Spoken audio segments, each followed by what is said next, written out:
Pixar movies have Easter eggs and references in every film. We're usually too absorbed in the great storytelling with iconic characters to notice them the first time. Fortunately, that's what we're here for, and we're about to uncover the biggest Easter egg in all of Pixar. These references have become a hallmark, where the most recent Pixar movie contains a reference or detail that hints at the next movie to be released. Since these films take time to make, the characters are already developed and often make cameos long before their formal debut. So, in order of release, let's go over Pixar's timeline and show how many times the studio has done this. Technically, there's a Toy Story to Easter egg in A Bug's Life, with Woody appearing in the deleted scenes. We won't say any more, but let's see how the second installment of Buzz and Woody revealed Monsters, Inc. right before our eyes. When Woody's broken arm is repaired, Jerry opens his wooden case, which not only contains tools but also our first reference. One of Jerry's drawers is filled with toys, a nod to Ted Polly from Monsters, Inc. Monsters, Inc. took the baton and was ready to show the next Pixar movie. And like the previous one, this reference was more direct, and now that Finding Nemo is known by almost everyone, it's incredibly easy to spot this reference.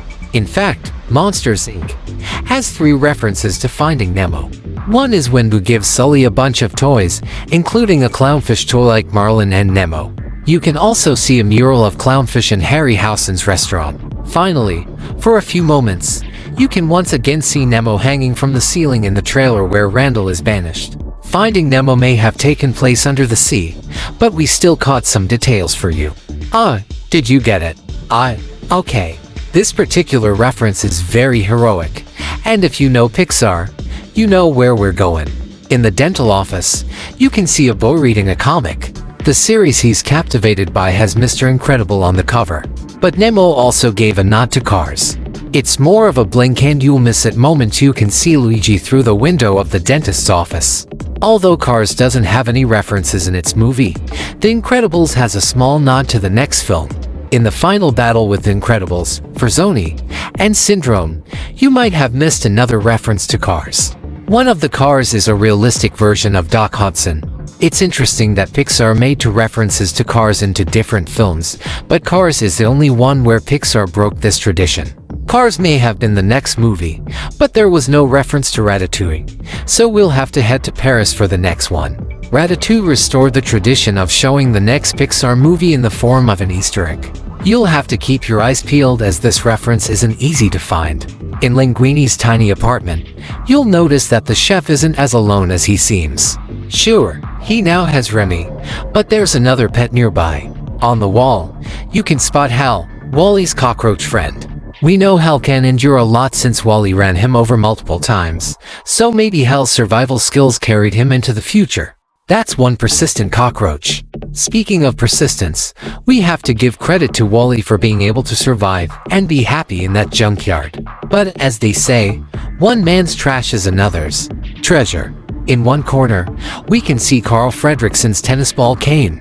When Wally watches TV, the cane reappears later when Wally falls off the roof after being pushed by Eve. Wally crashes into it once again. The Easter egg that appears in Up is fairly easy to spot, especially since there's a similar one. When Carl's house starts to float, we can see a girl's bedroom, and next to her bed is a Lotso bear toy, who is, of course, the antagonist of Toy Story 3. Okay, fine. Perfect. The remaining question is whether it's the same bear from Toy Story 3 or another model. Toy Story 3 has 2 small Easter eggs referencing Cars 2. The first is in Andy's room, where there's a poster of Finn McMissile, a character who was supposed to debut in the first film. Later, in the Sunnyside daycare, we can see a Lightning McQueen toy on the floor when all the kids are playing. Finding McQueen is a bit harder, but once you spot it, you can't unsee it. Which leads us to Cars 2. In the London Inn, fans can spot a small tapestry above the fireplace. Since this is the Cars universe, the individuals in the tapestry are also Cars, but don't be mistaken, this is the Cars version of the Dunbrock family, including Merida from Brave. You can see her parents and, most notably, the triplets on the tapestry. This particular one helped create a theory that Pixar movies exist in a shared universe. With that in mind, you know it's big. In the witch's cabin, you can see a wooden sculpture of Sully from Monsters, Inc. Pretty easy, right? But when you wonder if the witch is Boo, lost in time looking for her furry friend, the theory leaps out at you.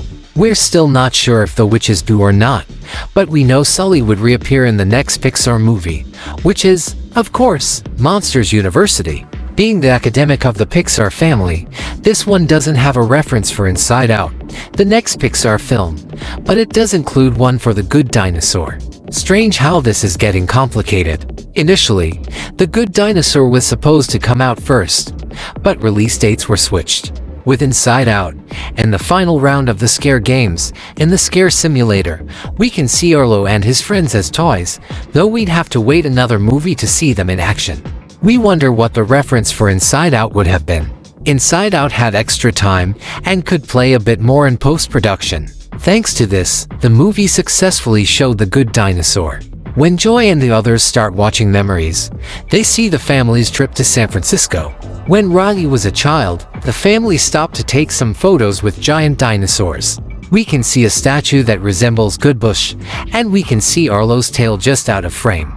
Speaking of fossil preservation, now that Pixar has shown separate references to The Good Dinosaur, we need to see what that prehistoric film had to offer for the future. The Good Dinosaur not only references Finding Dory, but it also shows one of the best characters from that movie. We're talking about Hank the octopus, who can be seen in the marine bed when Arlo is learning to swim.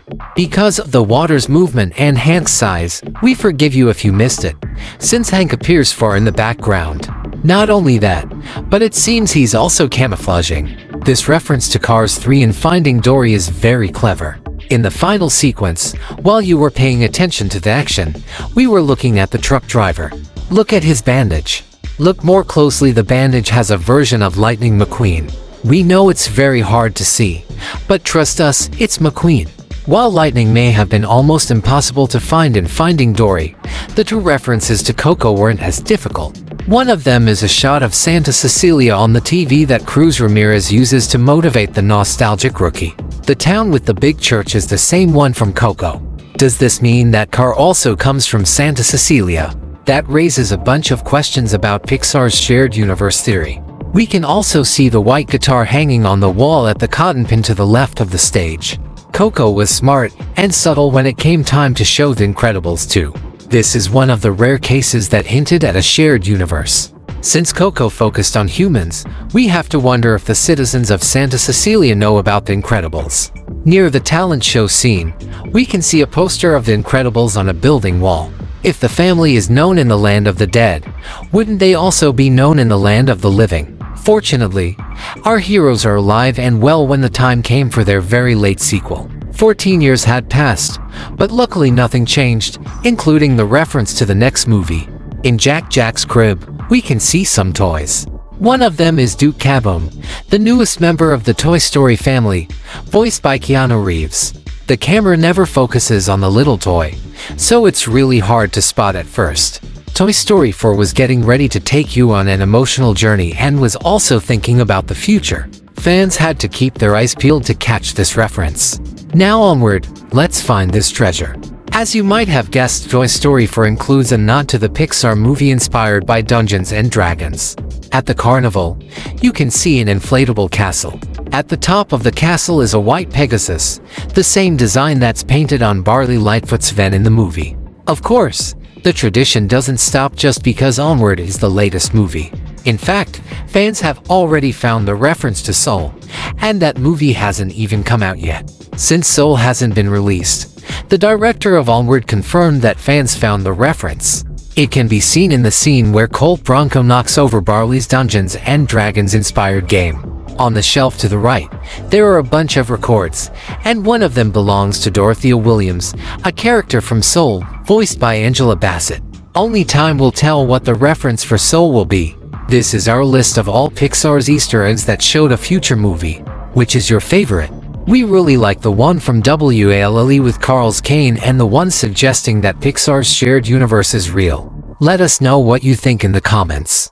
Make sure to like this video and subscribe to the channel for more videos like this. Thanks for watching.